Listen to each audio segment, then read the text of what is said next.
बिस्मिल्लाहिर्रहमानिर्रहीम। Welcome students, उम्मीद करता हूँ आप सब खैरियत से होंगे। बच्चों, आज हम chapter 4 rotation and circular motion का fifth topic torque and angular acceleration को समझेंगे। स्टार्ट करने से पहले बेटा, अगर आपने चैनल सब्सक्राइब नहीं किया तो चैनल सब्सक्राइब कर लें ताकि इस बुक के तमाम लेक्चर आपको साथ साथ मिलते रहें। सबसे पहले बच्चों, टॉर्क और एंगुलर एक्सेलरेशन में फ़र्क क्या है? बेटा, जो न्यूटन सेकंड लॉ के अंदर फोर्स और लीनियर एक्सेलरेशन का रिलेशन है, वैसा ही रिलेशन टॉर्क और एंगुलर एक्सेलरेशन का है। मतलब हम न्यूटन सेकंड लॉ में अक्सर कहते हैं जितनी ज़्यादा आप फोर्स लगाएंगे उतनी ज़्यादा लीनियर एक्सेलरेशन पैदा होगी। यहाँ पर हम कहेंगे कि जितना ज़्यादा आप टॉर्क लगाओगे उतना ज़्यादा आपके पास एंगुलर एक्सेलरेशन प्रोड्यूस होगा। इंट्रोडक्शन एक दफ़ा रीड आउट कर लेते हैं। Just like force causes linear acceleration, Newton second law, torque causes angular acceleration. जैसे हमारे पास फोर्स जो है लीनियर एक्सेलरेशन पैदा करती है, वैसे ही टॉर्क जो है एंगुलर एक्सेलरेशन पैदा करता है।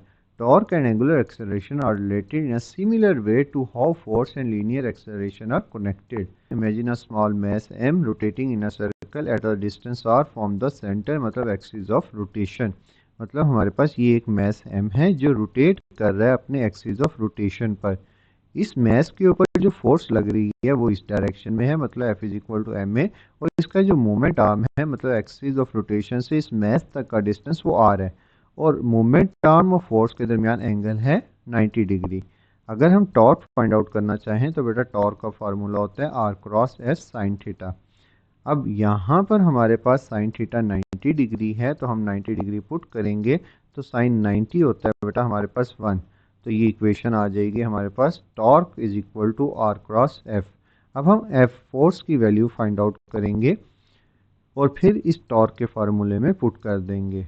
अब बेटा हम रिलेशन ड्राइव करते हैं टेंजेंशियल एंड एंगुलर एक्सेलरेशन का। टेंजेंशियल और एंगुलर एक्सेलरेशन को पहले समझना है आपने। जिस लीनियर डायरेक्शन में फोर्स लग रही थी उस लीनियर डायरेक्शन में हमारे पास जो एक्सेलरेशन होगी उसको हम टेंजेंशियल एक्सेलरेशन का नाम देंगे। ये एक्सेलरेशन जो है ये बॉडी को मूव करवाएगी। और जो ये सेंट्रीपिटल एक्सेलरेशन है जिसको हम दूसरा नाम एंगुलर एक्सेलरेशन का दे रहे हैं, ये बॉडी की डायरेक्शन चेंज करेगी। यहाँ पर इसका जो रिलेशन होता है बेटा ये होता है a is equal to r alpha. A हमारे पास टेंजेंशियल या लीनियर एक्सेलरेशन, एल्फा हमारे पास एंगुलर एक्सेलरेशन। अगर हम ए की वैल्यू न्यूटन सेकंड लॉ में put F is equal to M a में, तो हमारे पास एफ इज इक्वल टू आ जाएगा एम आर एल्फा। अब ये फोर्स की वैल्यू आ चुकी है, तो अगर हम इस फोर्स की वैल्यू को यहाँ पर पुट कर दें टॉर्क के फार्मूले में, तो टॉर्क का फार्मूला बनेगा बेटा tau is equal to R M R alpha. तो ये बन जाएगा एम आर स्क्र एल्फा। दो आर थे तो आर का स्क्र हो गया। ये जो टर्म है बेटा हमारे पास एम आर स्क्र, ये हमने लास्ट टॉपिक में पढ़ी थी कि हमारे पास ये मोमेंट ऑफ इनर्शिया के इक्वल होती है। तो टॉर्क इक्वल आ गया बेटा tau is equal to I alpha. अब ये रिलेशन आ गया किस किस चीज़ का, टॉर्क और एल्फा का। तो हम कह सकते हैं torque is equal to moment of inertia times the angular acceleration, similar to the Newton second law. Newton second law में भी ऐसे ही था ना, फोर्स इक्वल थी mass times the linear acceleration.